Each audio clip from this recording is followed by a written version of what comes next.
be here. My name is Sue Flamia, and I want to first of all tell Tony Stewart and his committee a very big thank you for this very special forum as part of the 25th anniversary celebration of the Popcorn Forum at North Idaho College.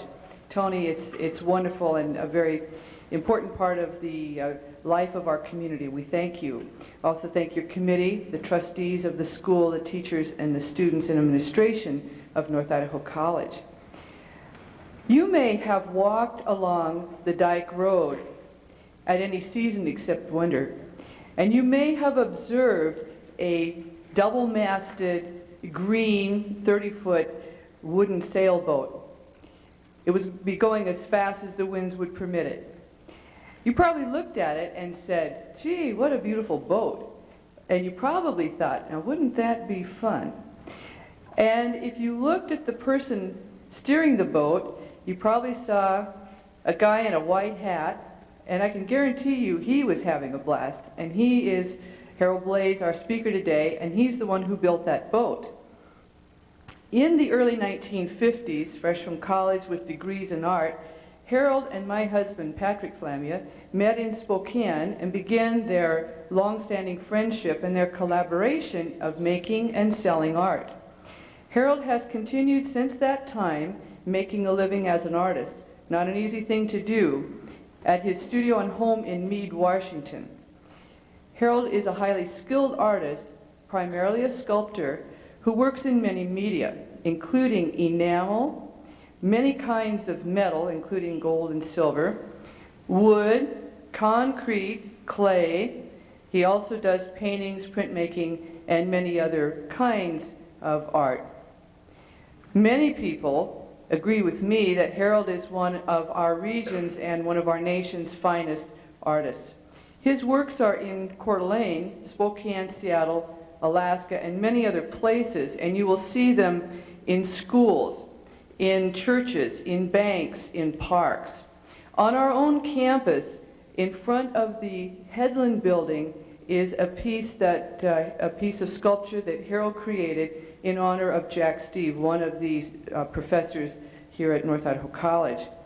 Also, on this campus, we are fortunate to have two other pieces that were results of workshops that Harold did with other artists and students here at North Idaho College. And one is the concrete sculpture that's it's behind the administration building and in front of the science building. And also, out here in the foyer, the handsome enamel panels were a result of one of the Art on the Green North Idaho College co-sponsored workshops.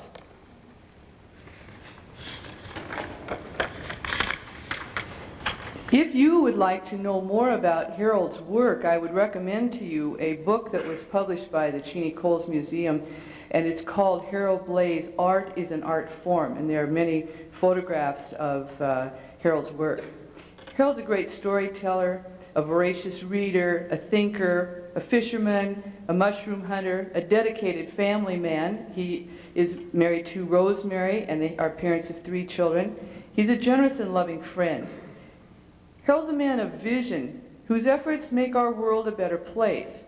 Today he is our keynote speaker to talk about 3 forms of censorship. He asked me to tell you that he is including an extended period of time so that you may ask questions and give comments to him. So it's my great pleasure to introduce Harold Balazs.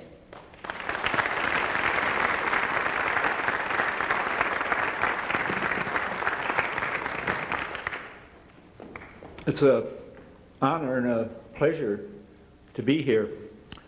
Those of you who have experienced me before know that I do so extemporaneously, but inasmuch as this forum has generously offered to pay me, I felt it necessary to organize my thoughts a little more clearly and have actually written them down on paper.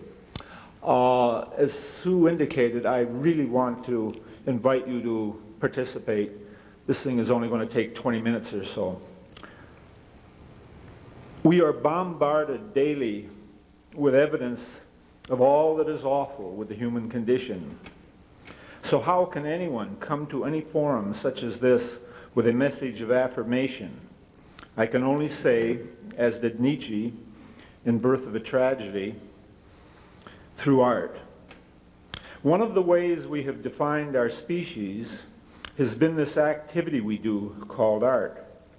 We are also capable of celebrating all that we hold common and call that the humanities.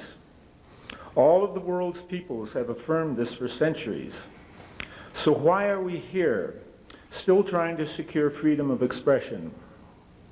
Those of us that insist on that freedom do so with the conviction that the disciplined exercise thereof is the way to ensure all that humankind values will remain intact.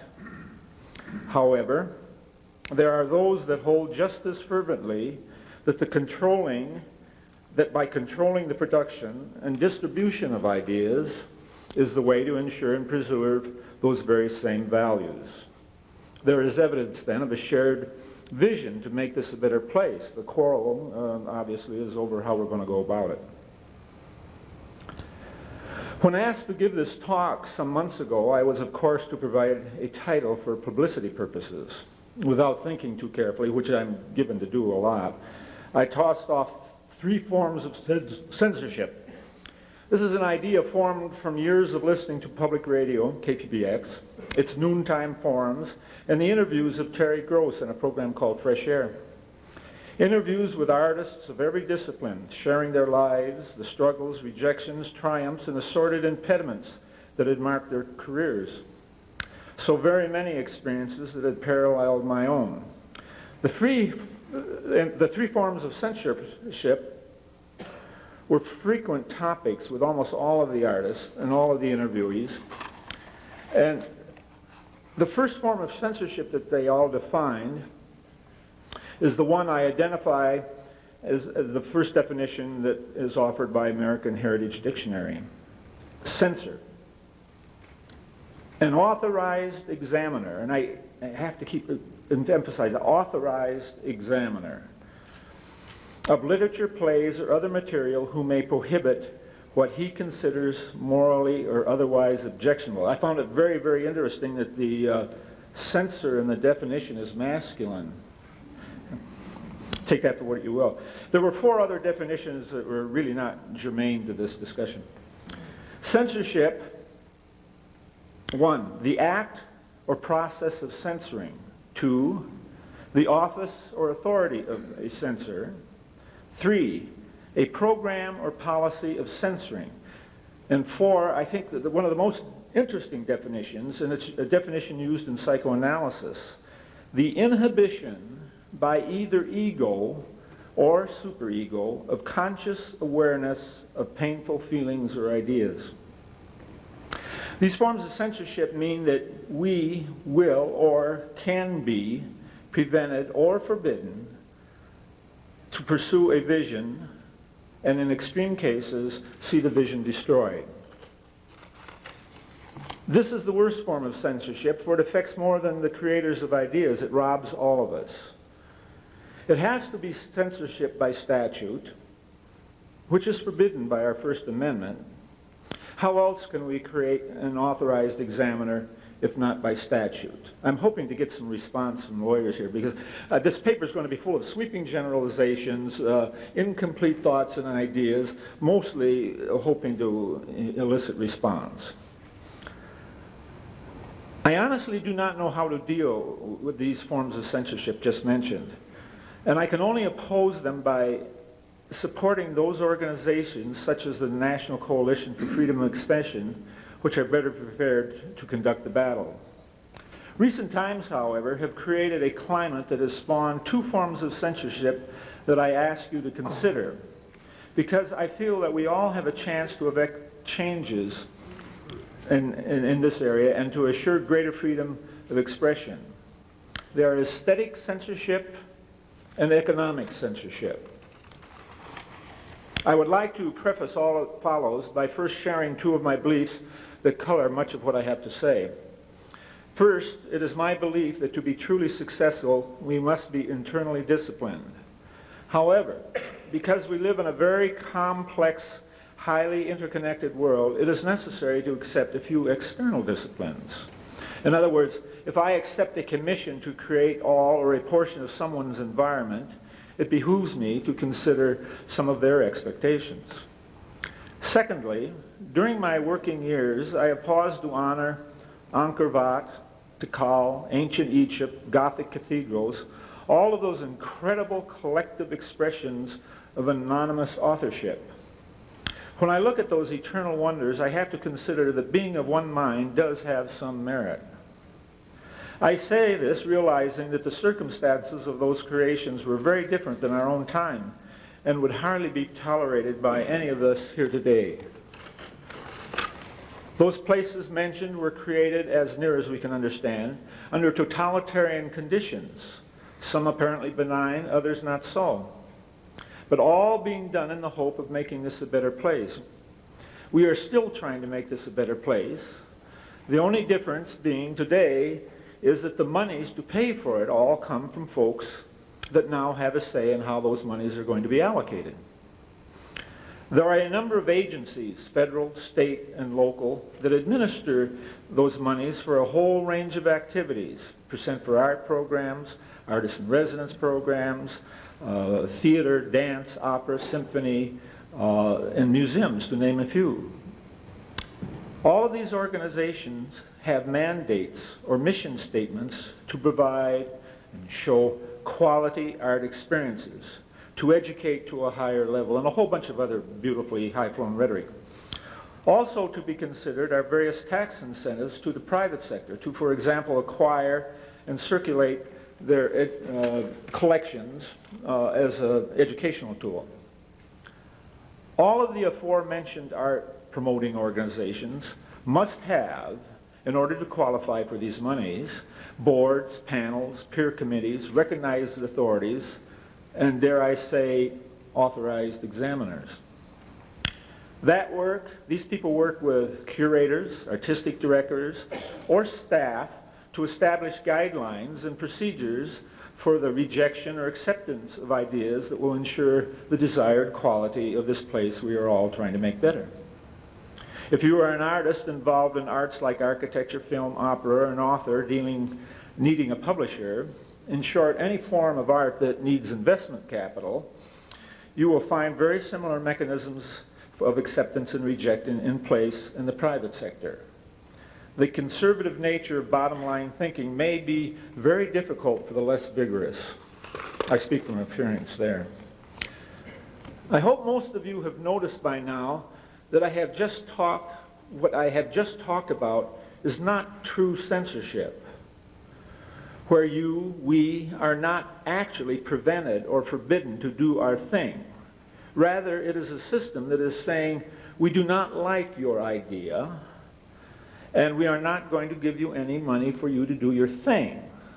And we're not going to buy one of your sculptures either. The interviewees mentioned earlier spoke of countless rejections, but were also very quick to point out that with dedication and perseverance, a way was usually found, oftentimes adding strength and character to the undertaking. In short, the ideas were not forbidden. They were just very difficult to realize, not really censorship. But wait, weren't all of these arts organizations, all of those art organizations, with the regulations and authorized examiners created by law, as in the revised Code of Idaho and the revised Code of Washington, so too with rules for the private sector wishing to participate in the tax incentive programs. It does not comfort me knowing that the authorized examiners are looking for quality experiences. That's a word we hear an awful lot. Because all too often I have found that quality has become a euphemism for the idiom we prefer. In no way do I intend to imply that there may be a conspiracy here, nor do I suggest that the system is good or bad. It just is. I do suggest there's a lot of room for improvement. I have participated in the process at all levels. I have been accepted and rejected by this process. I have served as an juror, accepting and rejecting the works of others. And I honestly feel that the system works as well as can be expected.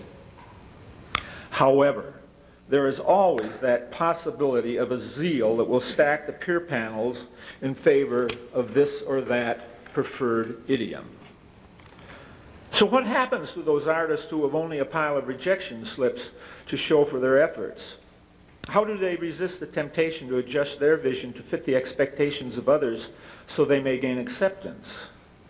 Tom Wolfe recognized that in his book, The Painted Word, where artists painted to satisfy the mental constructs of critics rather than pursue their own vision.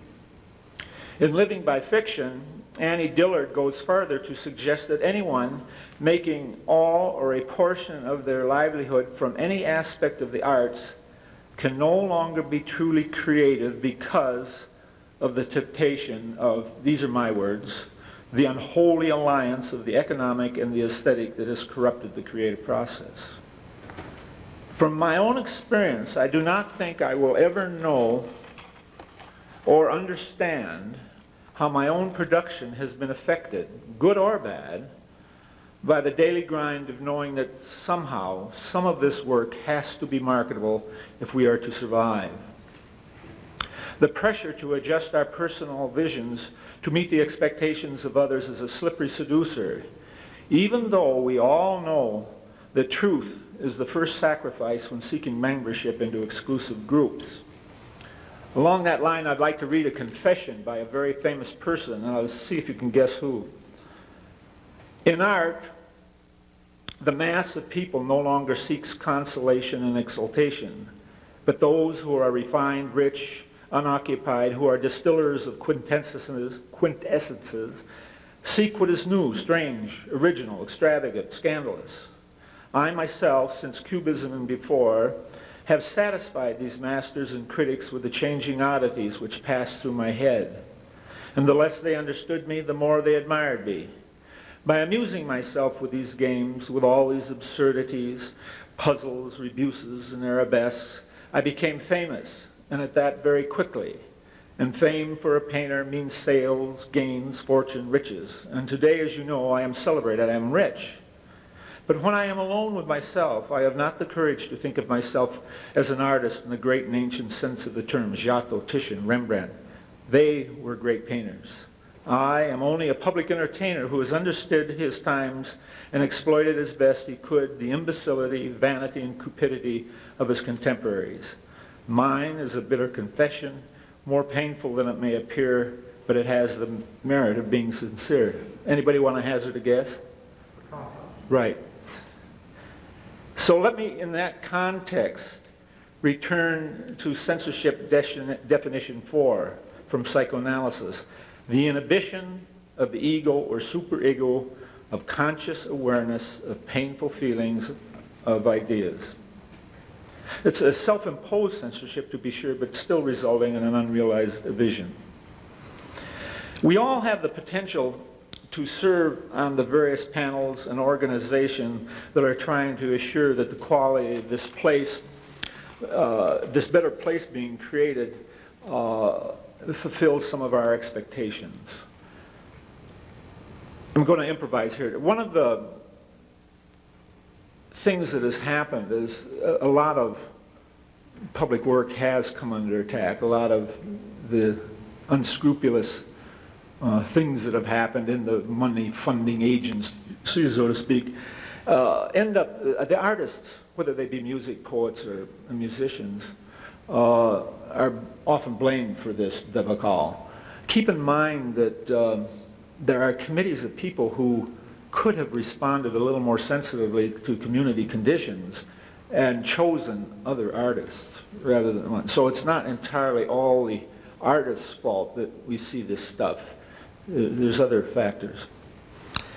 Should you find yourself in the position to make some of these determinations, there are a number of things I would like you to consider. First, make and keep doors open for newcomers. 2, as in pure science, look for the radical and give it a voice.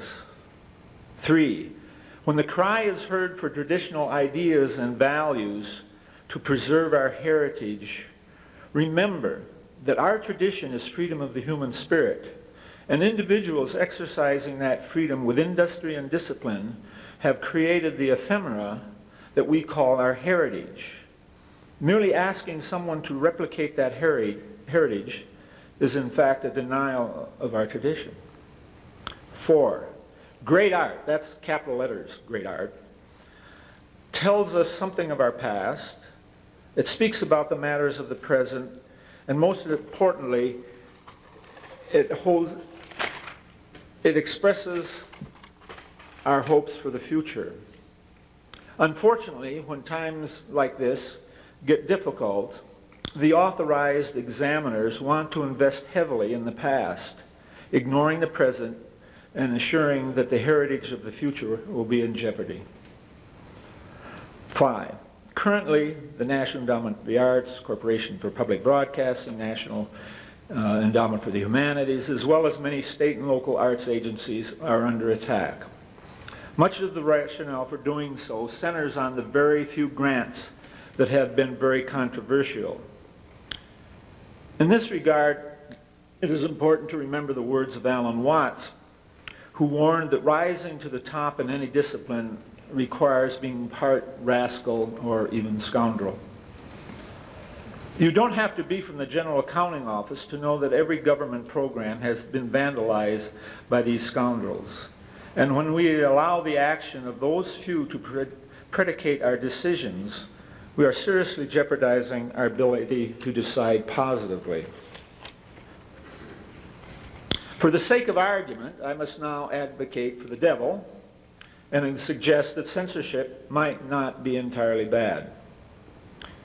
Earlier I spoke of that being of one mind that created the ancient wonders of anonymous origin. The evidence seems to indicate that individuality was not a part of the creative process at that time. Some historians believe an inscription, I, Gilbertus, did this, on the back of, I may be a little wrong in my details here, but I think it's on the back of an 11th century figure found in a church, was the first indication that authorship was to become a part of artistic expression. During the Renaissance, the idea really took hold and evolved into the notion of self-expression as art. That occurred in the early part of this century.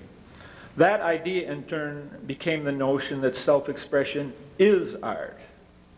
I do not agree. I still think that's just therapy. Today we are exposed in every artistic discipline to self-expression that ranges from confrontational depravity to boring replication. And at no point in that whole spectrum do we dare ask, but is it art? That would be very bad form. I strongly suspect that authorship or individuality was the catalyst that created censorship. For you see, now the authorized examiners knew the identity of the protagonist. The recognized and agreed upon need for society to be cohesive and somewhat orderly cannot be entirely rejected. Things should run reasonably well, but often new ideas disrupt that notion and with it an instinct to silence them. After the breakup of the Soviet Union, a number of scholars and critics opined that much of the underground art that had emerged during the oppressive regime had lost its vitality when circumstances became more open and liberal. In their thought, the art had lost something when there was nothing to rail against. In a book called No Way, several editors asked a number of thinkers from every discipline you can think of to consider 3 questions and write essays. The 3 questions were this. 1, what in your particular discipline was considered impossible 10 to 20 years ago? What happened that enabled that perceived impossibility to be overcome? And thirdly, what do you think your present or future impossibility may be? And as a corollary, do you think there's a limit? It was of interest to me that the majority of the obstacles were overcome with a kind of cross-pollination process with other disciplines. More often than not, people from the arts and the humanities were involved in that cross-pollination. On the question of future limits, a number of authors suggested that our minds may no longer be free to pursue any and all ideas.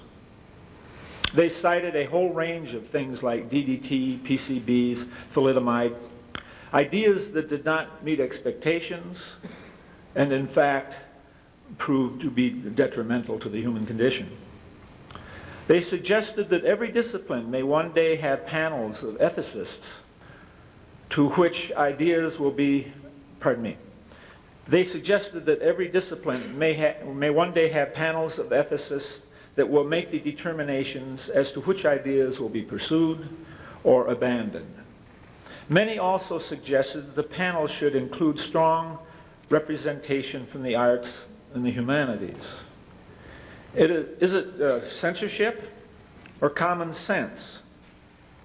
Certainly it means changes. But I insist there is one thing that must never change, and that is that each generation will find in its number those that inspire us to become the best we can be. Thank you.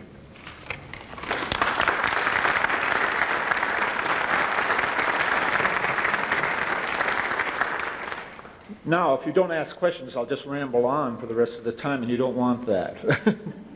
Does anybody have a question, please?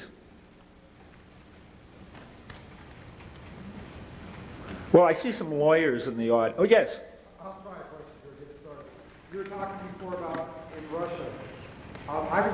I'm under the impression that the nature of bureaucracy or businesses or institutions is for their institutions to be less bumpy, so that everything is equal. Isn't that necessary for an artist to express himself either in literature or painting? I have never served under an oppressive regime, so I find it difficult. Well, even in this country where it is not oppressive, isn't it necessary, or isn't that food for the artist to express himself? Because even in our schools now, politically correct or institutions, everybody feels the pressure. Oh, yes. Yeah. That's what I try to emphasize in that fourth definition, that we do suppress. And suppression is natural. Yeah. Those institutions are self-serving and want to take the path of least resistance. I know what you're saying, and I look at people who have absolutely flown in the face of every convention. There was an author on book notes yesterday on C-SPAN, and I don't remember his name, but the title of the book was Lies I Learned in School. And, he talked about where Thanksgiving came from in the Civil War in the early 1600s. But one of the points he made was in textbooks for schools. In the last 50 years, none of the publishers want anything controversial. That's right. Kind of like a TV program where everybody aims to the 12-year-olds because they get the younger people and the older people. And it seems to me that the institutions to make money, whether it be publishing or television, would be food for an artist's expression. I know. I look at people like Van Gogh, and the contribution he left to the world is incredible. But if every citizen behaved like him, we would have a totally useless society. Yeah. I want to believe it. But right now, I am concerned. I want desperately to believe that the attacks on the institutions I mentioned were economic in its need. I don't see evidence to support that. I really do not. And I have to a point that I am coming from a very liberal perspective in that area. Yeah, the questions the gentleman raised are profound. In writing this paper, every time I said something, I saw the countering argument coming at me and wanted to abandon the whole enterprise. The whole notion of exception and rejection is a very complex one. And you've got to make a living. We just have to, we all have to make a living. And when we start expressing ideas and thoughts that don't fit the norm, are we anarchist or are we visionary? Who makes those decisions? I think only time does. Three authors come to mind: Lauren Isley, Jacob Bronowski, and Lewis Thomas. Lewis Thomas was a very renowned physician. Lauren Isley, an anthropologist. Jacob Bronowski, a man from solid-state physics who was ostracized by his peers and went over to biology. And in all of their writings in their later years, one of the things they expressed was the rejection they suffered at the hands of their peers. And it's centered around the idea that these men were extremely gifted in prose. They could write succinctly and beautifully about their particular disciplines so that the laity could understand them and in fact rejoice in them. And for doing that, many of their contemporaries within their own disciplines rejected, and in Isley's case, actually blackballed him in certain institutions for certain procedures, or grants and considerations for advancement and so forth. And their rationale was that some of these things should not be made commonplace. Lewis Thomas spoke even of, again, back to the government grant thing. When you have this incredible largesse out there of people, big piles of money and tracked rascals and scoundrels, we all know that. And one of the things that had happened, for the first time in human history, scientists are being found out to have skewed data, and in many cases falsified data, to ensure the outcome of their experiments or whatever would represent a stronger possibility of their being assured receiving grant monies. So you find this great tradition of science being corrupted by the desire to get the grants to proceed. And in many, Richard Feynman, probably one of the greatest minds of our century, talks of the same thing. There are so many things that have been skewed because of this drive to seek economic recognition. He would hardly ever take data from other scientists as a given. He would start from square one. People accused him from always reinventing the wheel. But he was so suspicious in many cases of how some of this stuff has been doctored. I see a few lawyers in the audience, and there's legal censorship. And I don't, as Sue pointed out, I don't think it's much a fault of the lawyers in scrupulous insurance and sometimes in Holy Alliance, but the restraints on what we can and can't do in the area of public art have become predicated on fear of lawsuits from some idiot falling down or impaling himself or doing something untoward with what's been put out before them. I had the fortune of going through Spain with Pat and Sue and going to small villages where, and all of us, maybe not all of us, but many of us go all over the world to look at the wonders that we see in other worlds. And many of the things talked about are the beautiful walkways, the paths, the incredible adornment that the centuries of people have left us. And I remember a little town called Friliana, which had these beautiful paved walkways, and they have them in Rio de Janeiro with pebbles and colored stones and so forth. We are forbidden by law in this country from ever having such delightful things underfoot. Right now, any public building or structure cannot have any difference more than 1/8 of an inch in the variation in the level of what occurs on a floor. So, what are we doing? Yes?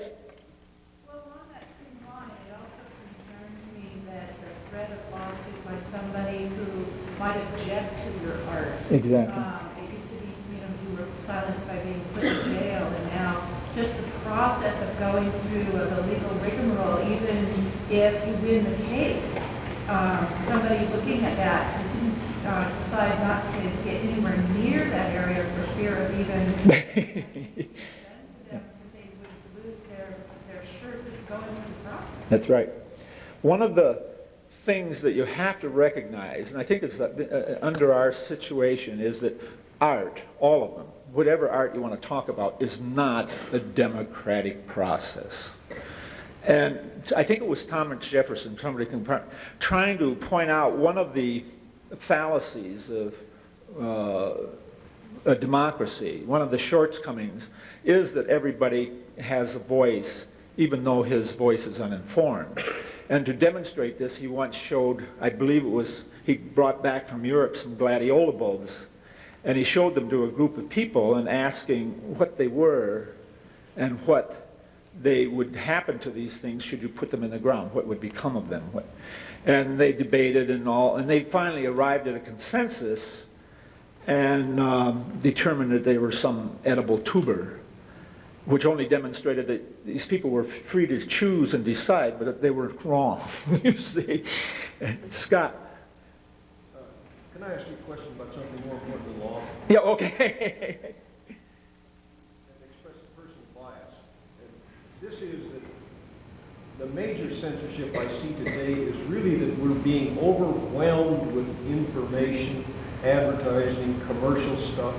I think it's almost impossible today for a person, this ordinary citizen in the United States, to really appreciate art, to get involved in these things, because they get so overwhelmed with 52 TV channels, 4,000 advertising, this wonderful talent that's out there creating all this stuff, this commercialization of the world to the end that I don't know how you can survive in this scene. Yeah, it's. I mentioned it early, this bombardment of how do you make those. This business of the unholy alliance between the commercial and the aesthetic. There are so many people. I mean, there are people who are prepared to masturbate in public to get their 15 minutes of fame that Andy Warhol promised them. And in a society that tolerates, rejoices in that, let's go someplace together and cry. There is no quick answer.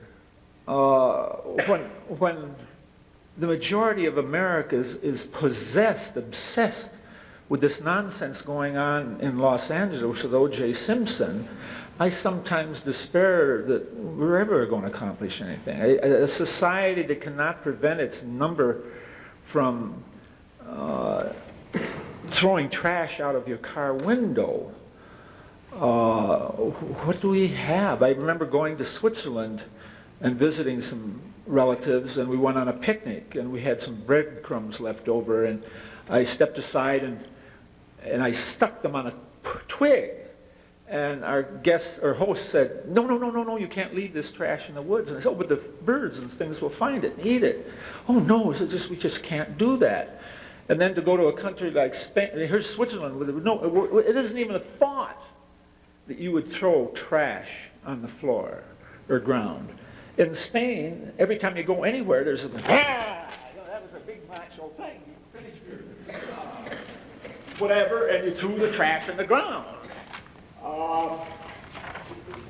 We have taken individuality, which has made America great. I have no argument with that. But we have taken individuality to the point of selfish me-firstishness that is threatening to rent the fabric of our culture. There's no question of it. And this book I mentioned, No Way, there were very long and serious conditions about just what has happened as a consequence of letting the human mind have its will. We have reached a time in our society where that is no longer tenable. It is just no longer tenable. My son-in-law, who was in the oil field business, came back he was in Sakhalin Island, which is a territory disputed between Russia and China, or Japan, and he told of horrors beyond, you think of pollution and what? It's the things that are going on are of such monumental nature, there's just no saving. 1,000-acre lakes of oil that cannot be, nobody knows what to do with, because all of the equipment was faulty and it leaked out. I think the time has come where we really have to think that, I hate the word censorship is an ugly thing, but when you want to remove government regulations from absolutely everything when we have presidents and CEOs of some of the largest corporations in this country admitting to falsifying information about cigarettes so they could keep the bottom line there while people's health were in danger. Airline officials and corporations who are prepared to cut back on maintenance of airline engines and airplanes to further the profit margin at risk to those of us flying about in the airplanes. And I don't know. And again, all of these people, when they talked about having panels of ethicists, spoke of the arts and the humanities as being those areas where we can gain those understandings. There's three things to remember about the creative act. There are no other disciplines except pure science where these three things occur. And the first is Giovanni Costigan, who spoke here many, many years ago. It may have been in the first popcorn forum, I don't know. Maybe it had to do with Art in the Green, I don't remember. But anyway, Giovanni Costigan, a professor of history at the University of Washington, stated that humankind is not going to take the next step until it can quit regarding with fear and suspicion the things it does not understand. And keeping that in mind, it is the creative process that starts with the differences in things. It is the artist in any discipline who rejoices in the differences in things. And when you engage in the creative act, it is at that point where these things are coming together, the edges where east meets west, north meets south, or whatever. That's where the creative act starts. And the creative process then teaches us all to rejoice in the difference of things, not be frightened by them. The second area that I think the arts have more than any other, and sports being probably the only other activity, it's that one activity when I'm through, I know in my heart of hearts that I have done the best I can do under the prevailing circumstances. And the third thing that the creative process teaches us is that there is more than one solution to any given problem. If you're taking an arithmetic course, of course, 2 and 2 is 4, and 3 and 3 is, what is that, 9, 6, somewhere like that. And you get this understanding that it is possible to have more than one solution to a problem. And these three things alone are worth keeping arts and art teaching in our public school system. Time to go, Tony? That's the end.